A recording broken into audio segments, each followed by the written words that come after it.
Assalamualaikum warahmatullahi wabarakatuh.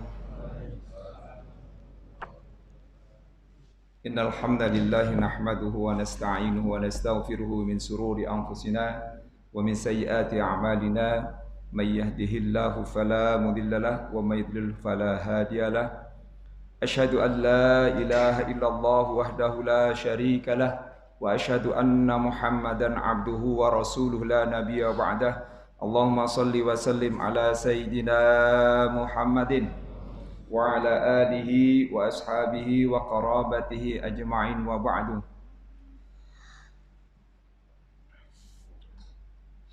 Bismillahirrahmanirrahim. Allahumma aftah lana hikmataka wanshur alaina rahmataka min khazaini rahmatika ya arhamar rahimin. Bismillahirrahmanirrahim. Rabbi israh li sadri wa yassir li amri wahlul 'uqdatam min lisani yafqahu qawli. Bismillahirrahmanirrahim. Rabbi zidni ilma warzuqni fahma. Baik Bapak-bapak, Ibu-ibu sekalian yang dirahmati Allah Subhanahu wa taala. Pada waktu yang lalu kita masih dalam bab tentang rukun-rukun di dalam sholat atau hal-hal yang diwajibkan di dalam sholat. Kita sampai pada pembahasan tentang ruku ya, ruku. Di dalam ketika pembahasan tentang ruku pada saat itu kita membaca dalam buku ini disebutkan bahwa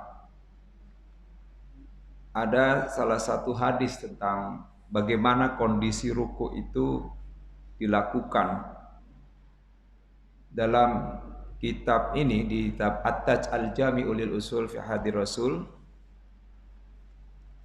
disebutkan ada sebuah hadis an Abi Humaydis Sa'idi annahu qala li nafarin min ashabin Nabi sallallahu alaihi wasallam,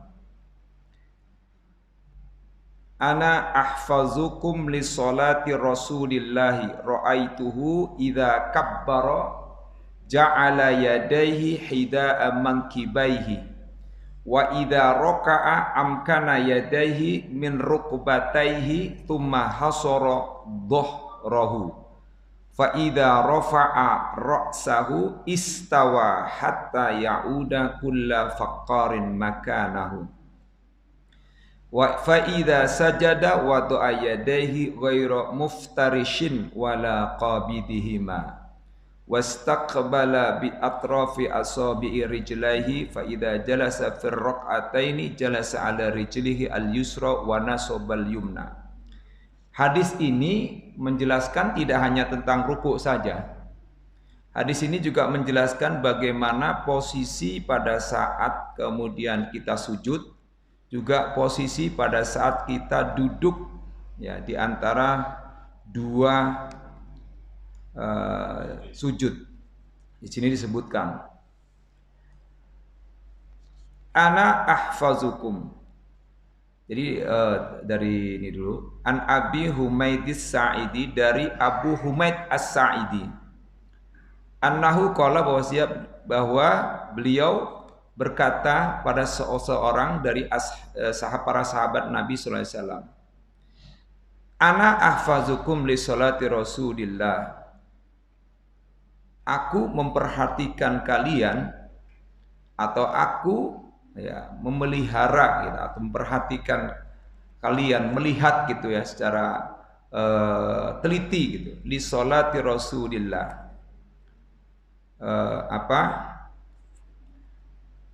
bagaimana sholatnya Rasulullah Shallallahu Alaihi Wasallam kepada kalian, yang kalian lakukan. Ra'aituhu, aku melihatnya, idza kabbara, apabila beliau bertakbir, ja'ala yadaihi hidaha mankibaihi, ya, kedua tangannya itu sejajar dengan mangkibahi, pundaknya. Jadi seperti ini ya, Allahu Akbar. Atau nanti ada juga perbedaan para ulama ya, di dalam kitab Madzhabul Arba'ah itu disebutkan Ya, ada yang menyentuh ujung daripada ini telinga. Tapi kalau melihat hadis ini sejajar dengan bahu. Ini yang juga dilakukan juga ada ulama juga ya mazhab Syafi'iyah itu sejajar dengan bahunya. Nah, ada juga yang sampai sini di mazhab Hambali yaitu menyentuh ujung telinganya. Di seperti ini di hadapan daripada dada. Ya. Ini disebutkan wa idza raka'am kana yadahi min rukbatahi, dan apabila beliau ruku amkana, jadi menempatkan kedua tangannya yadahi min rukbataihi, di kedua lututnya. Ini di kedua lututnya. Ya. Wada'ahuma ala rukbataihi ka'annahu qabidun alaihima, wa fi riwayatin wa ba'daha mirfaqaihi an jambaihi. Jadi meletakkan di kedua lututnya pada saat ruku, yaitu telapak tangan ini sambil menggenggam kedua lututnya. Ya, sambil menggenggam kedua lututnya. Di sini disebutkan ka'annahu qabidun alaihima, seolah-olah seakan-akan menggenggam sekali, ya, menggenggam. Ya, artinya sekedar menggenggam kedua lututnya. Faka'annahu, ya. Di sini disebutkan juga, dan kedua sikunya itu menjauh dari perut sisinya, dari perutnya. Jadi tidak merapat. Jadi berbentuknya itu seperti siku-siku gitu ya. Itu sesuai dengan hadis yang disebutkan di sini. Thumma hasara dhahrahu, kemudian meluruskan punggungnya.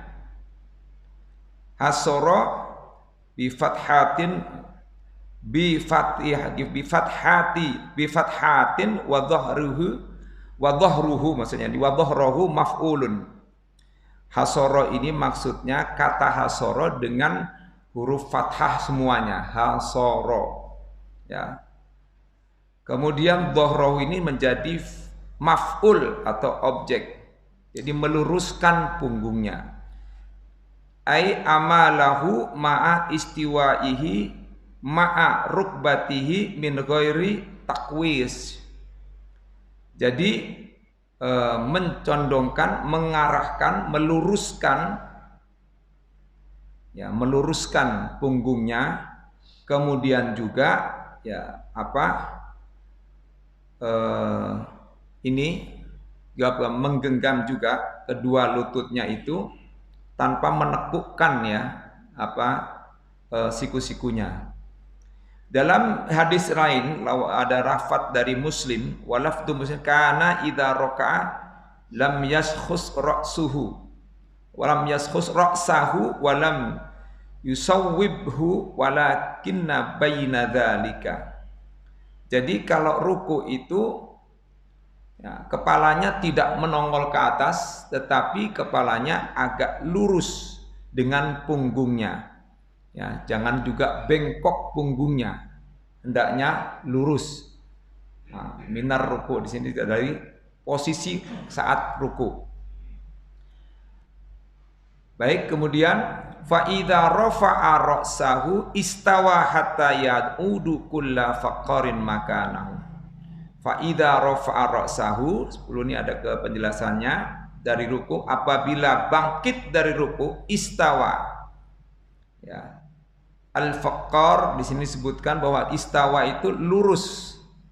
Maksudnya bangkit mengangkat kepalanya. Apabila mengangkat kepalanya, istawa hatta ya'uda kulla faqarin, itu lurus sehingga kembali semua posisi-posisi kondisi persendian daripada tulang-tulang persendian punggung. Itu ya. Di sini disebutkan punggung. Faqarin makanahu 11. Al-faqar kas-sahab idhamus sulbi, tulang-tulang sulbi. Jadi tulang-tulang ya, tulang sulbi, tulang dada, ya, tulang dada kita. Wal muradu idza rafa'a minar ruku' istawa qa'iman. Jadi ketika bangkit dari rukuk pun juga harus lurus juga posisinya, tidak bengkok, artinya tegak begitu. Sami Allahu liman hamidah. Ini disebutkan di dalam hadis ini ya. Nah, kemudian di antara rukun daripada salat itu selanjutnya yaitu sujud. Fa idza sajada wada'a yadayhi ghaira muftarishin wala qabidihima. Apabila sujud ya, meletakkan kedua tangannya tidak dalam posisi seperti menempelkan siku-sikunya di atas lantai atau seperti binatang buas gitu. Wala qabidihima, dan juga tidak menggenggam kedua telapak tangannya. Nah, ini dijelaskan di sini. Fa idza sajada lam yalsik dira'aihi bil ardi wala jambahi bal yujafihima. Jadi apabila sujud itu kedua dira itu ini ya hastanya itu tidak menempel di atas lantai atau di atas tanah. Wala jambahi bal yujafiha, dan juga ini perut yang sampingnya ini juga tidak terlalu merapat tapi agak renggang ya, agak renggang. Nah, baik, kemudian di dalam hadis lain disebutkan di sini Ani bin Abbas radhiyallahu anhuma, dari Ibnu Abbas dari Nabi Muhammad sallallahu alaihi wasallam, qala umirtu an asjuda ala sab'ati a'dumin alal jabhati wa asyara bi yadihi ala anfihi wal yadaini war rukbataini wa atrafil qadamaini wa la naqfita thiyaba wasya'r, rawahul khamsah. Diriwayatkan oleh imam yang 5, berarti Bukhari, Muslim, Abu Daud, Nasai, Tirmizi. 5 perawi hadis ini meriwayatkannya. Dan ini diterima dari seorang sahabat Nabi yang bernama Ibnu Abbas atau Abdullah Ibnu Abbas. Jadi masih ya, anaknya dari pamannya Rasulullah Shallallahu Alaihi Wasallam. Kata beliau, aku diperintahkan, ya, umirtu an asjuda, agar sujud ala sab'atin, di atas 7 a'dumin. Ya, di atas 7 a'dumin itu anggota, ya. Di atas 7 anggota tubuh. A'dha'un, ya. Bisa juga a'dumin ini artinya a'dha'in. Ya, soalnya di dalam hadis yang lain, riwayat yang lain ada juga idza sajadal abdu sajada ma'ahu sab'atu arabin. Ya. Di sini juga ada riwayat yang lain. Itu tidak berbunyi a'dumin tetapi arabin. Artinya anggota-anggota tubuh. Nah, terkait dengan ini ada penjelasan di sini. Bil maddi jam'u irbin kahamlin wa huwal udwu. Ini menjelaskan tentang hadis yang tadi yang arab. Arab itu jamak dari irbun, ya, yang artinya anggota tubuh. Melihat dari hadis ini, menurut dalam kitab ini, wa dhahiruhu anna wad'a hadhihi sab'ata wajibun. Jadi hukumnya wajib meletakkan 7 anggota tubuh ini. Disebutkan di dalam hadis ini. Kalau secara tekstual hadis ini. Wabihi qala Syafi'i. Imam Syafi'i juga berpendapat seperti ini. Wa Ahmad, juga Imam Ahmad Ibnul Hambal. Wa jamaah, dan juga sekelompok ulama yang lainnya. Wa qala ghairuhum. Adapun ada kelompok ulama yang lain berbeda pendapatnya. Ya. Di sini disebutkan al-wajibus sujudu 'alal jabhati faqat. Bahwa wajib pada saat sujud yang tersentuh di atas tanah atau tempat sujud itu cukup dahinya saja. Sehingga kita pernah melihat ya, ada saudara kita yang sujudnya dahinya itu yang diutamakan. Ya. Li'anna sirras sujudi, dia bilang ya, karena rahasia sujud itu adalah huwa nihayatut tadalluli yahsulu bidzalika. Karena rahasia sujud itu katanya nih, yang sujudnya cuma dahinya doang, ya, itu disebut sebagai puncak kerendahan. Jadi menghasilkan puncak kerendahan di hadapan Allah Subhanahu wa taala. Ini pendapat yang mengatakan ya, yang lebih utama adalah dahinya. Maka kita lihat banyak ada ya saudara-saudara kita yang sampai dahinya agak berwarna sedikit, ya, agak berwarna. Ya. Nah ini berarti ada riwayatnya, artinya ada pendapatnya gitu ya. Nah ini kan perbedaan pendapat ini keniscayaan, karena kan fikih ya. Al-fikhu dalam menurut bahasa al-fahmu. Fikih ini adalah pemahaman. Maka sebuah keniscayaan terjadi perbedaan. Nah, ini baik. Kemudian wa asyara biyadihi ala anfihi. Kemudian Ibnu Abbas ini juga sesuai dengan apa yang dilakukan oleh Rasulullah, mengisyaratkan tangannya sambil jadi menunjukkan ke hidungnya. Artinya apa? Bahwa sujud itu ya dianggap sempurna sekali menurut hadis ini jika ketika sujud ujung hidungnya itu menempel, jadi tidak terangkat. Tapi kalau yang tadi kan ya ada yang berbeda, ya, ada yang berbeda seperti itu, ya kita nggak masalah itu ya. Nah ini penting soalnya supaya kita lebih tahu sehingga kita juga bisa menghargai gitu ya. Ada juga yang begitu. Nah, akan tetapi dalam kitab ini disebutkan bahwa 7 anggota sujud tersebut itu wajib menempel. Ini menurut dalam kitab ini. Wa 'alal anfi fa wada'ahu 'alal ardi wajibun. Nah, ini dijelaskan oleh kitab ini bahwa hidungnya itu menempel di atas tempat sujud, hukumnya wajib menurut kitab ini. Nah, siapakah yang berpendapat ini, yang mendukung atau sama dengan pendapat ini? Di sini disebutkan wa bihi qalal Auza'i wa Ahmad wa Ishaq. Ya. Imam Al-Auza'i dan Imam Ahmad bin Hanbal juga Imam Ishaq setuju dengan pendapat ini. Beliau berpendapat seperti itu, di mana hidung itu termasuk anggota yang wajib menempel di atas tempat sujud. Wa qalal jumhuru, sedangkan jumhur ulama, nah ini la yajibu wat'uhu, tidak wajib meletakkan hidungnya. Bal yundabu, akan tetapi hukumnya sunnah.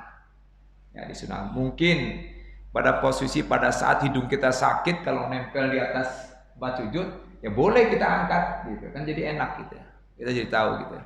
Kalau seandainya itu tidak memaksakan untuk bisa menempelkan hidungnya. Jadi bal yundabu wala tujzi'us sujudu alaihi wahdahu bi ijma'is salaf wal khalaf. Nah, ini ya artinya sujud itu tidak dianggap sah kalau apabila semuanya itu harus menyatu, artinya menempel pada 7 anggota tubuh itu di atas tempat sujud. Dan ini sesuai dengan pendapat ijma' salaf dan khalaf. Artinya juga ijma' salaf atau ketetapan konsensus para ulama salaf dan khalaf pun itu mengatakan bahwa menempelkan hidung itu hukumnya sunnah, tidak wajib. Tapi menurut Imam Al-Auza'i, Imam Ahmad dan juga Imam Ishaq hukumnya wajib, karena melihat teks dari hadis ini. Kemudian wal yadaini, jadi tadi selain jabha, pertama kan jabha, dahi. ya. Terus kemudian hidung, kemudian wal yadaini, kedua telapak tangan atau kedua tangan. 7 di sini ada penjelasannya. Humal kaffani, maksudnya wal yadaini yang dimaksud ini adalah dua telapak tangan. Jadi bukan menempel begini, ya, bukan menempel begini, tapi telapak tangannya ya yang menempel, dan juga bukan begini, menggenggam. Ini disebutkan di sini ya. Kemudian warrukbataini wa atrafil qadamaini. Apalagi yang menyentuh, yaitu kedua lutut dan juga ujung-ujung daripada jemari kaki. Atau qadamain. Di sini sepakat ya ulama juga bahwa jemari kaki itu menghadap kiblat. Ini ya, menghadap kiblat. Wala nakfitat thiyaba wasy'ar. Dan ini ada tambahannya, dan kami tidak menyingkap, maksudnya tidak membuka gitu, atau menyingkap, menyingkirkan bisa juga pakaian kita dan juga rambut kita. Artinya ya kalau rambutnya itu jatuh ya didiamkan saja. Wasy'ar 8 disebutkan la namna'uhuma minal istirsali alal ardi halusudi bal yatrukani bihalihima. Dan kita tidak mencegahnya, menjulurnya pakaian kita di tempat sujud ya. Kemudian rambut kita tidak perlu disingkapkan gitu. Tapi kemudian sujud kita ya dalam keadaan meninggalkan itu semuanya. Sehingga jangan terlalu banyak bergerak ya. Atau disibukkan dengan kita menyingkap rambut lah dan sebagainya. Maka utamanya sebaiknya itu kalau bisa ya pakai semacam peci, atau rambutnya dipendekin, atau juga menggunakan sorban, bisa juga kan. Nanti ada di sini ada apa, penggunaan sorban ke hukum sunnah di sini juga ada. Jadi sorban diikat gitu kalau rambutnya panjang. Kayak Rasulullah SAW itu kan rambutnya sebenarnya panjang, agak panjang sedikit gitu. Nah ini, walaupun memang nanti ada pendapat yang berbeda tentang itu, bahwa ya ketika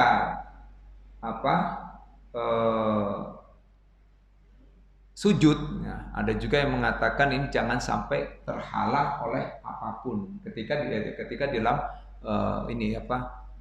ada anggota sujud kita ini tidak boleh terhalang. Tapi itu pun juga pendapat berbeda. Kalau seandainya tidak boleh terhalang, nah bagaimana dengan lutut? Lutut kan tidak terhalang, maksudnya terhalang ya. Lutut itu kan terhalang, ya kan? Lutut kan terhalang. Apa harus dibuka juga? Kan tidak, begitu. Alasannya seperti itu. Tapi ada juga yang menetapkan bahwa dahi nggak boleh terhalang oleh apapun. Maka oleh karena itu lebih baik ada pakai peci supaya rambutnya tidak turun. Ada seperti itu.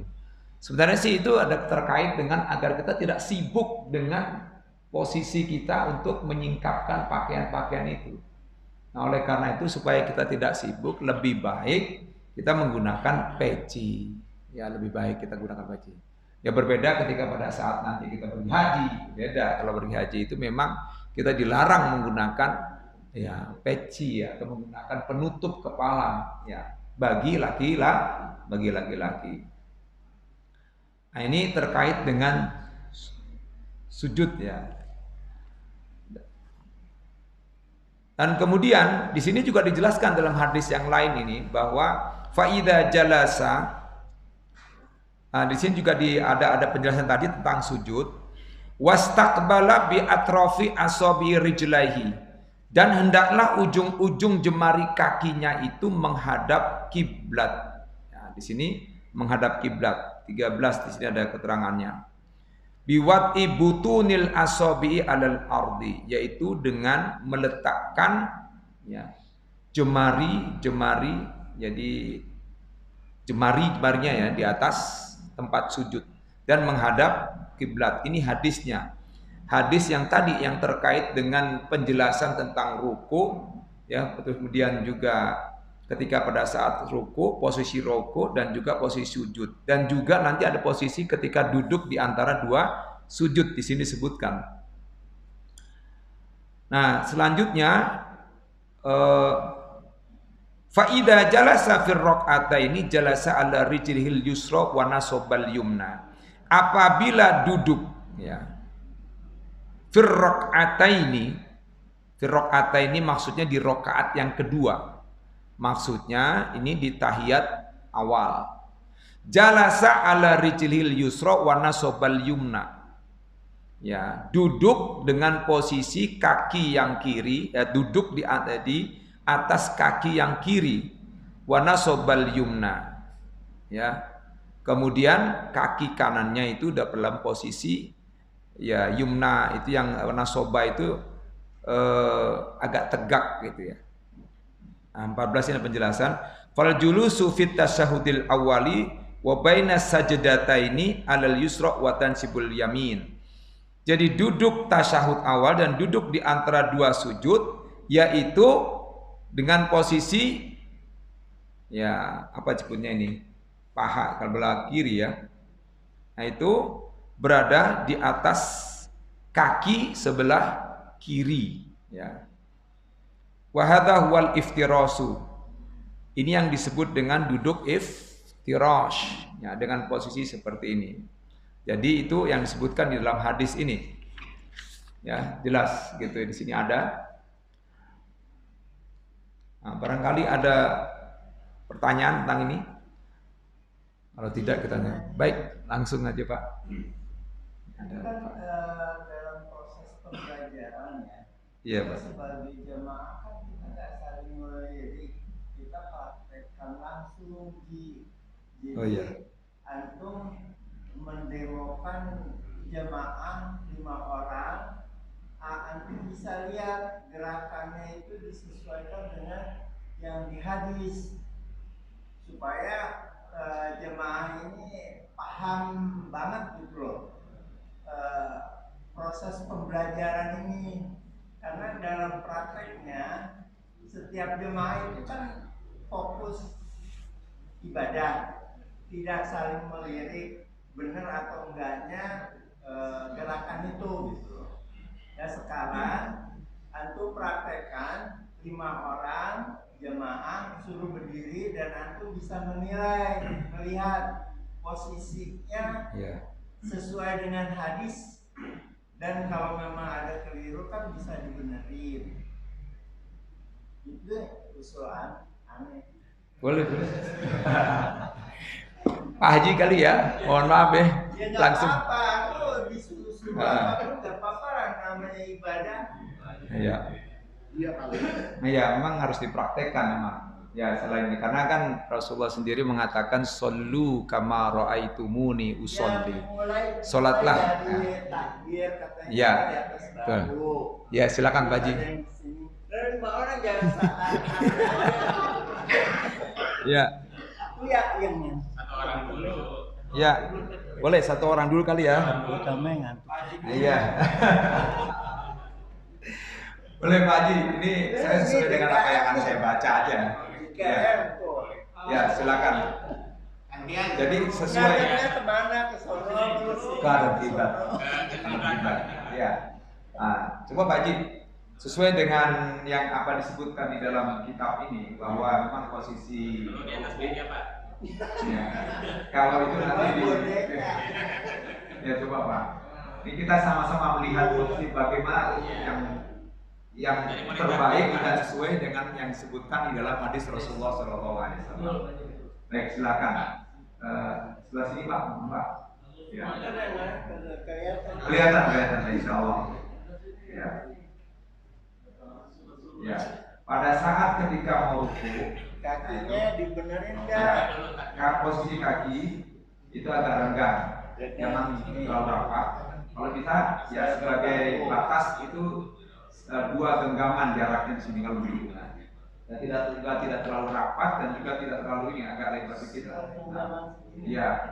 Tapi ada juga yang melebar, ya, ada juga yang melebar. Melebar itu karena mungkin posisinya bukan Enggak, emang ada jemaah yang melebar segini. Iya, karena berpendapat bahwa posisi soft itu jangan boleh ada yang kosong sehingga ada setan yang masuk. Maksudnya ini sesuai dengan hadis tekstualnya harus seperti itu. Maksudnya sih hendaknya dipenuhi oleh yang lainnya. Nah, ketika posisi soft kosong itu jangan sampai main dorong-dorongan atau main ini. Kalau bisa itu rebutan untuk mengambil posisi soft yang kosong. Nah, itu disebutkan dalam hadis seperti itu. Ya, sehingga jangan sampai ada saudara kita sampai merenggangkan kakinya lebar-lebar. Ini bahaya. Takutnya nanti. Ada jemaah yang begini ya. Nah ini ya. Ya ini standar begini.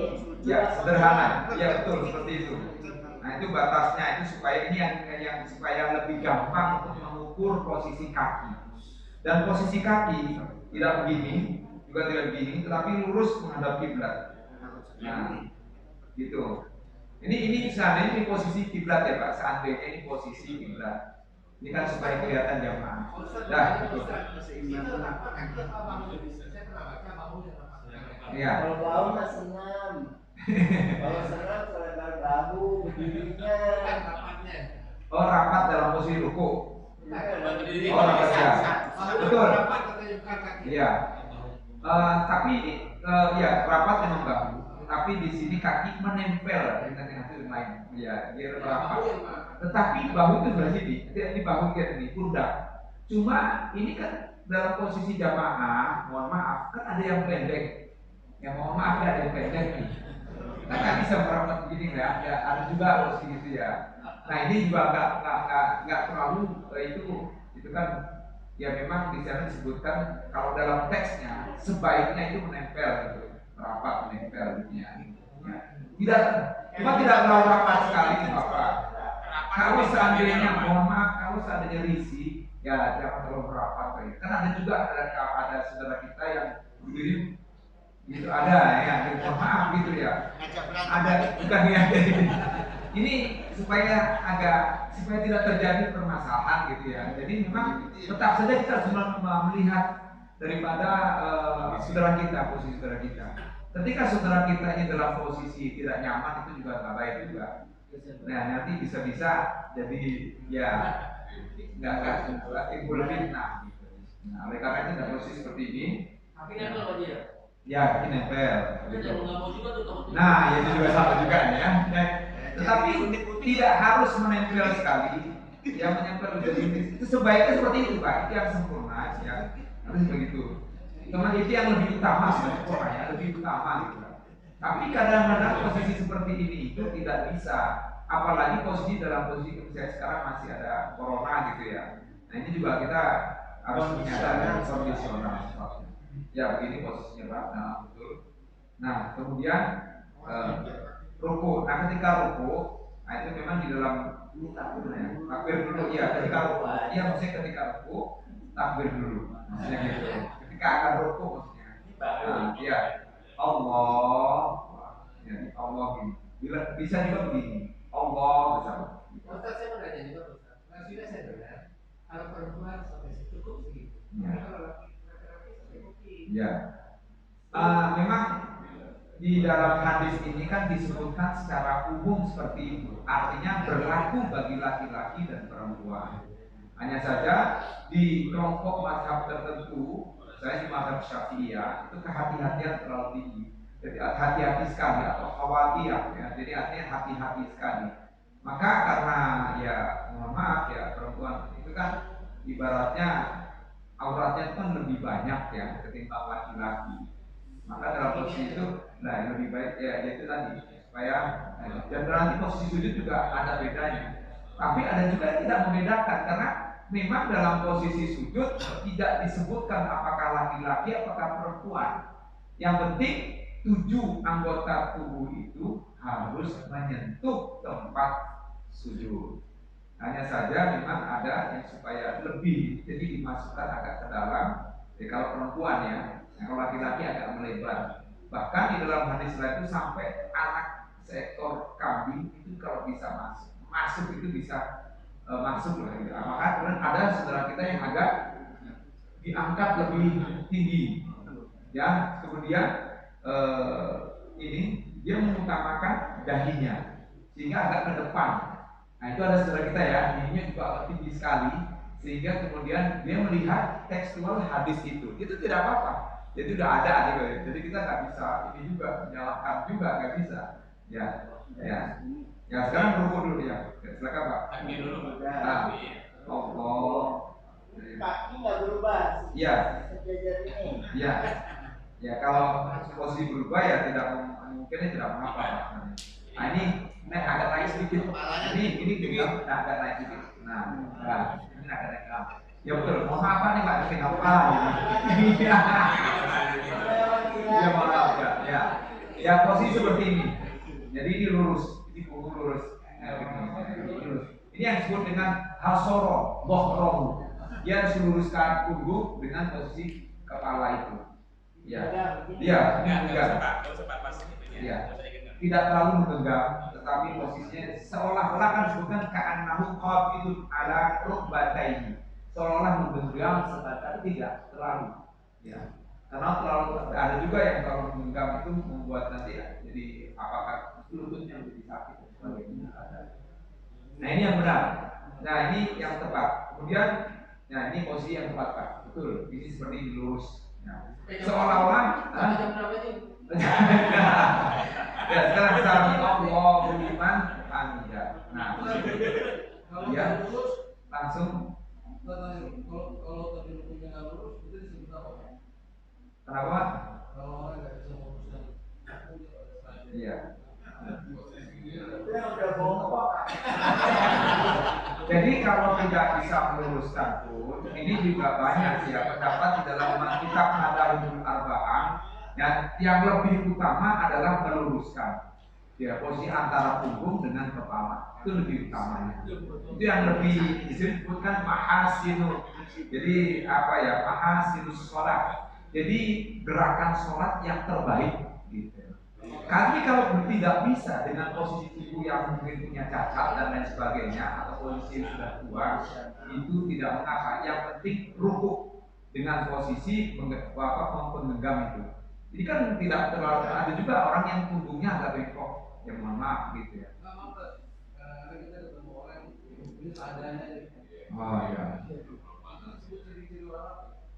Ya itu tadi yang mencuri di dalam sholat, ya sebutnya begitu kan ada ya, tetapi ya itu untuk menyempurnakan di dalam sholat kita, jangan sampai kita ya, tetapi kita udah harus ada usaha, harus ada usaha di dalam sholat. Cuma kadang-kadang posisinya kalau itu kan sesuai dengan tubuhnya orang itu. Nah ini Pak ya, nah ini untuk rukuk ini.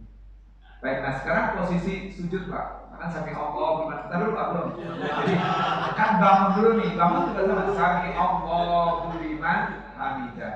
Terus kemudian turun. Nah ini dulu tuh belum berdiri dulu. Dalam posisi berdiri tegak begini ya kan? Ya kan juga di dalam hadis disebutkan posisi sujudnya Rasulullah, posisi rukuknya Rasulullah, posisi duduk di antara dua sujud Rasulullah dan juga posisi berdirinya itu sama waktunya. Jadi mudah tuh sama, jadi tidak terlalu panjang. Ya tidak, ini sama, jadi tidak terlalu panjang. Oleh karena itu, ya seperti sujud rukuknya tadi juga tidak terlalu panjang, ketika berdirinya juga tidak terlalu lama, ya. Kecuali kalau ada doa kunut. Nah, doa kunut pun juga ada perbedaan pendapat, ya, doa kunut. Ya. Nah, kemudian setelah itu, kemudian posisi ketika mau akan sujud, silakan Pak. Oh, tidak takbir lagi, tidak takbir lagi. Nah, nggak usah takbir lagi karena takbir cuma ada di 2 tempat, 3 tempat ya kalau salah. Ya, Allahu Akbar. Ini posisi pertama ya, dalam hadis ada disebutkan. Posisi pertama ya, hidungnya juga menyentuh, dan pertama dahi, kemudian hidung, kedua telapak tangan, kedua lutut, dan kedua jemari kaki, ujung jemari kaki itu menghadap kita. Nah, ketika posisi akan sujud, ini ada perbedaan. Ada yang lututnya terlebih dahulu. Ya, ada yang lututnya terlebih dahulu menyentuh. Itu sudah ada riwayatnya dalam hadis ya. Nah, ketika pada saat Rasulullah posisinya masih muda, masih kuat, beliau sering melakukan di mana lututnya terlebih dahulu. Tapi ketika di atas 50-an posisi sudah agak mulai menyentuh. Kalau yang hidungnya pesat tandanya berapa? Nah itu. Ya, kan tadi ada juga pendapat bahwa jumhur ulama mengatakan tidak wajib meletakkan hidung. Ya. Dan ada juga yang mewajibkan hanya dahi saja. Ya. Ya. Itu wajib benar seperti itu. Supaya kelihatan semuanya ini posisinya. Dan ingat Pak, ini juga ada juga yang supaya lebih sempurna posisi ini, kakinya itu merapat. Nah, ini agak nah, ini kalau misalnya agak gini Pak.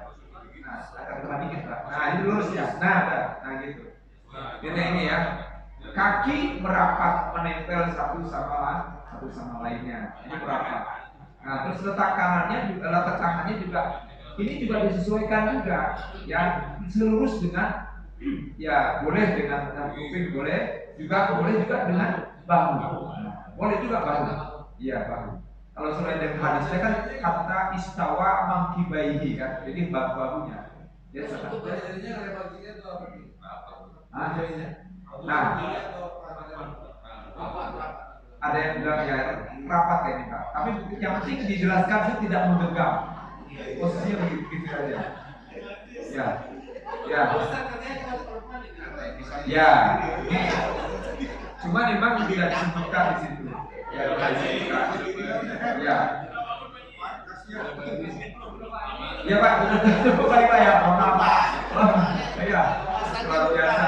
Nanti darahnya ini loh. Iya. Tapi kan lebih baik kali ya sujud darahnya dinaik. Biasanya kan darahnya rendah nih. Jadi kalau juga sambil zikir. iya, naik. Nah, lalu tadi sujud tadi masih dalam posisi sujud ya Pak ya. Nah, terus ketika mau akan sujud ada juga di dalam hadis juga Rasulullah SAW itu tangannya terlebih dahulu yang ke depan. Ini ya. Nah ini. Itu juga dibolehkan ya, dibolehkan. Itu posisi pada saat sudah usia ya, sudah tua jadi kan tidak kuat. Kemudian pada saat sujud pun ini ada yang membedakan. Ya, walaupun tidak disebutkan ada perbedaan antara perempuan dan laki-laki, tapi ada juga yang menyempurnakan supaya ya ini lebih sempurna dalam arti lebih utama. Itu kalau perempuan posisinya agak ke dalam, masuk ke dalam merapat. Nah, kalau laki-laki agak melebar. Itu saja. Ya, saya kira itu kali Pak ya untuk sujud. Karena kesendiri atau boleh juga kan? Ya, ya harus. Ya maksudnya kalau seandainya paten lebih dahulu itu seperti datang buas gitu ya. Oleh karena itu harus posisinya kepala terlebih dahulu naik ke atas. Itu kalau bangun dari sujud ya. Kemudian posisi duduk Pak. Ya. Nah itu juga duduk di antara dua sujud. Nah gitu. Nah ini benar. Seperti ini Pak ya. Tapi kadang-kadang mohon maaf ada juga yang badannya itu lebih berat. Jadi mohon maaf yang lebih berat. Ini posisi seperti ini tidak mampu gitu. Nggak bisa gitu. Nah ini memang harus kebiasaan. Harus kebiasaan. Kalau sudah terbiasa sekalipun dia badannya berat, mohon maaf, tetap dia bisa ini. Nah, kalau ini yang paling tepat ya posisi yang disebutkan tadi, di mana posisi pinggul atau pantat itu diletakkan di atas kaki kiri. Ya. Nah, ini juga ada perbedaan juga di saudara kita. Ketika sholat subuh itu kan 2 rakaat. Ya, ketika sholat itu 2 rakaat. Nah itu ada yang duduk iftirosh. Ya, itu ada dalilnya. Ya, ada dalilnya bahwa ketika di rakaat kedua duduk iftirosh. Nah, sementara sholat subuh itu kan rakaatnya 2. Nah, kemudian juga ada juga di dalam hadis itu sebenarnya di rakaat terakhir. Nah, itu beda juga. Jadi rakaat kedua. Tapi setiap di rakaat yang terakhir itu sebagaimana yang kita belajar duduk tawarruk. Kalau duduk tawarruk yaitu posisi duduk tawarruk Pak. Ya, duduk tawarruk di mana pinggul atau mantap ya itu berada di lantai. Nah, berada di lantai seperti ini dan kemudian kaki tegak. Ini ngepas ini. Kaki tegak dan jemari menghadap kiblat. Dan ini tidak bisa dipaksakan. Ya, tidak dipaksakan. Nah, ini yang ya itu tidak bisa dipaksakan. Ya. Ini contoh yang terbaik ini. Insyaallah. Ya, saya kira cukup Pak ya. Terima kasih. Iya Pak. Terima kasih Pak Ji. Mohon maaf tadi disampaikan pergerakan sholat, semua pergerakan sholat, pergantian sholat. Tadi saya dengar Rasulullah itu jaraknya sama, lamanya sama, sujud, rukuk maupun berdirinya itu anunya sama, lama intervalnya sama. Iya betul Pak. Nah, yang bagaimana kalau sujud terakhir sampai di lama-lama itu sampai setengah jam, sehingga orang imam sudah tahiyat setengah jam baru berdiri. Iya. Kalau saya simak tadi kan semua pergerakan intervalnya sama. Ya, itu dia memahami sebuah hadis yang mengatakan bahwa aktsiru fis sujud. Ya, perbanyaklah mengucapkan lamakanlah ya, untuk sujud di akhir itu. Tapi kalau dalam posisi imam sebaiknya tidak seperti itu. Kalau posisi imam, menurut saya kalau posisi imam harus melihat makmumnya. Kalau posisi sendiri saya kira dipersilakan. Ya, baca apa aja silakan di situ. Ya, padahal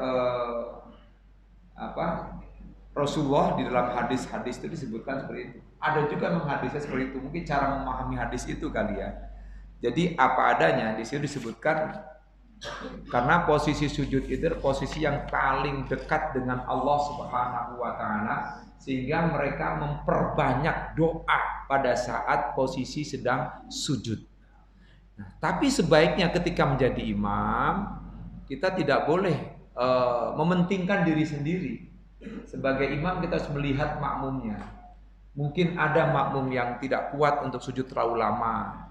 Ya mungkin ada makmum yang mungkin ingin habis ini buru-buru mau pergi ada suatu keperluan. Itu harus diperhatikan juga. Itu juga Rasulullah melarang. Ada seorang sahabat yang kemudian ditegur oleh Rasulullah SAW karena ada seorang jamaah yang melapor kepada Rasulullah. Aku tidak kuat untuk melakukan berdiri terlebih lama seperti ini gitu. Lalu kemudian disuruh untuk mempermudah di dalam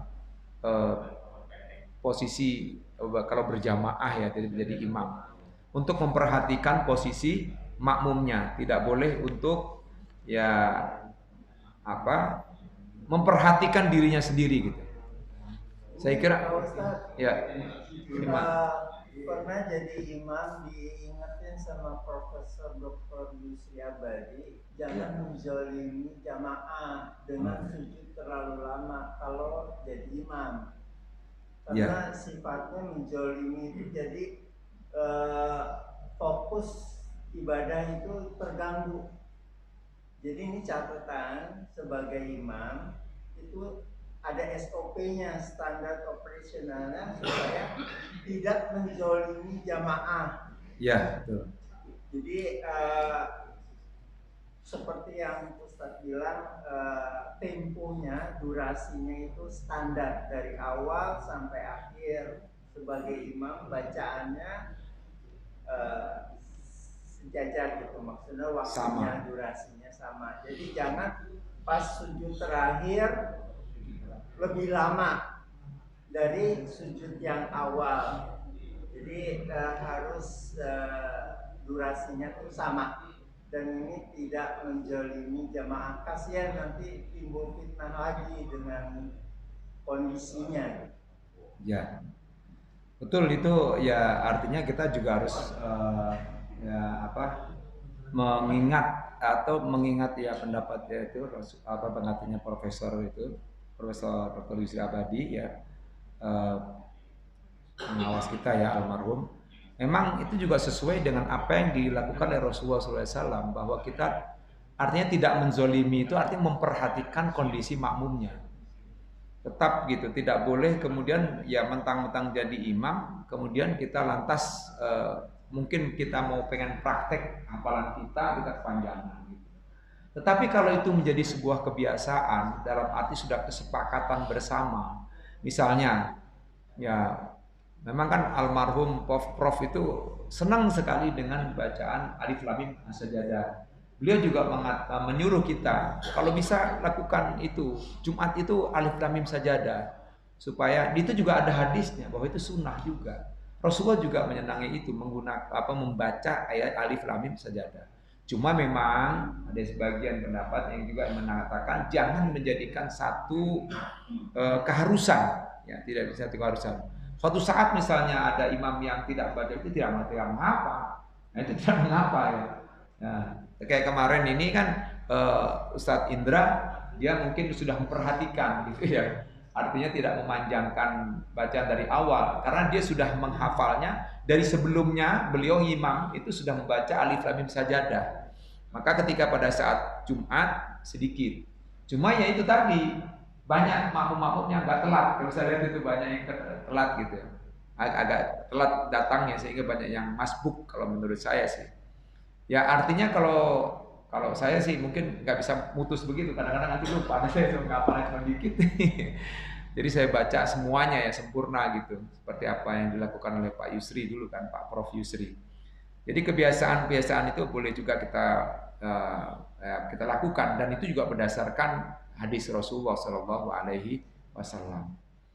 Saya kira itu kali Pak ya, itu yang bisa saya sampaikan. Nah terkait ruku pun ini juga di dalam Madzhabul Arba'ah itu banyak perbedaan, banyak yang menjelaskan seperti kayak misalnya 4 mazhab itu berbeda-beda ketika menjelaskannya, tapi intinya sama bahwa yang namanya ruku itu ya mencondongkan punggung ke bawah gitu ya, terus kemudian tangan itu di atas kedua lututnya. Misalnya contohnya nih, ada rukun kelima dalam sholat yaitu ruku. Menurut mazhab Hanafi, ruku itu sudah dapat tercapai maksudnya dengan cara membungkukkan kepala. Ini menurut mazhab Hanafi, yaitu dengan menyondongkan tubuh ke depan hingga hampir mendekati posisi ruku. Apabila hal itu telah dilakukan, maka telah dianggap sah sholat seseorang. Adapun untuk posisi ruku yang sempurna adalah dengan menyondongkan badan hingga keadaan punggung rata dengan kepala. Nah itu yang sempurna. Nah itu Pak, itu yang sempurna. Ya, tapi kalau misalnya makmum dengan tadi secara standar tadi itu yang dikatakan oleh Imam Hanafi, yang penting mencondongkan punggungnya dan kemudian posisi tangannya berada di lutut, nah itu sudah dianggap itu rukuknya dianggap sholatnya sah. Ya. Kemudian kalau mazhab Hambali, posisi rukuk bagi orang yang melakukan sholatnya dengan cara berdiri cukup dengan menyondongkan tubuhnya hingga kedua tangannya dapat menggapai kedua lututnya. Ini kalau posisi berdiri ya. Berbeda kalau posisi pada saat sholat duduk. Ya, kalau duduk itu hanya sedikit menyondongkan gitu ya. Nah itu. Nah, baik mereka yang memiliki dua tangan yang sempurna ataupun mereka yang salah satu tangannya panjang atau pendek. Nah ini juga itu termasuk ya, ini disebutkan secara detail di sini Pak. Sedangkan untuk posisi ruku yang sempurna adalah dengan meluruskan punggungnya secara horizontal dan meletakkan kepalanya setara dengan punggungnya. Sama kan dengan pendapatnya tadi Imam Hanafi. Ini Imam Hambali juga pendapat seperti ini. Berarti sama ya, berarti sepakat ini. Nah sekarang kita lihat mazhab Syafi'i. Gerakan minimum untuk rukuk bagi orang yang melakukan sholatnya dengan cara berdiri adalah dengan menyondongkan tubuh, di mana lututnya menjadi sandaran kedua telapak tangannya tanpa tertahan. Jadi jangan sampai tertahan. Berarti tidak menggenggam sekali. Artinya seolah-olah menggenggam. Jadi tidak menggenggam sekali ya. Di sini sebutkan maksudnya dengan menurunkan punggung sedikit menaikkan kepala, sedikit Pak ya. Sedikit menaikkan kepala dan memajukan bagian dada. Dadanya dimajuin ya. Dengan syarat orang tersebut melakukannya dengan maksud untuk meruku. Adapun posisi ruku yang sempurna dapat terrealisasi ketika bagian punggung tubuhnya setara dengan bagian punggung lehernya. Di sini punggung leher sini dekat. Nah, ini berbeda nih. Kalau Imam Syafi'i ya, mazhab Syafi'iyah ya. Nah, ini setara dengan sini ya, lehernya. Ini sebutnya. Nah, ini. Kemudian mazhab Maliki. Batas ruku yang diwajibkan untuk seseorang yang memiliki kedua tangan yang seimbang adalah dengan menyondongkan tubuh hingga kedua telapaknya dekat dengan lututnya. Di mana ketika kedua tangan itu diletakkan maka akan berada di penghujung paha dekat dengan lutut. Jadi dekat paha dengan lututnya. Jadi tidak terlalu lututnya digenggam semua juga nih sama. Hanya mekanismenya ini disebutkan ya, di sini disebutkan di mana ketika kedua tangan itu diletakkan maka akan berada di penghujung paha dekat dengan lutut. Namun lebih dianjurkan kedua tangannya dapat menyentuh kedua lutut serta menggenggamnya. Kalau dia ini Imam Maliki itu sebaiknya menggenggam. Ini Imam Maliki hingga bagian punggung menjadi lurus. Menurut beliau Imam Maliki, mazhab Maliki itu menggenggam. Walaupun 3 imam tadi mengatakan tidak terlalu menggenggam, ya. Nah, ini, tapi semua sama ya posisinya kalau saya lihat. Itu aja yang bisa saya jelaskan. Mohon maaf kurang lebihnya. Billahi taufiq wal hidayah. Wal afu minkum. Wassalamualaikum warahmatullahi wabarakatuh.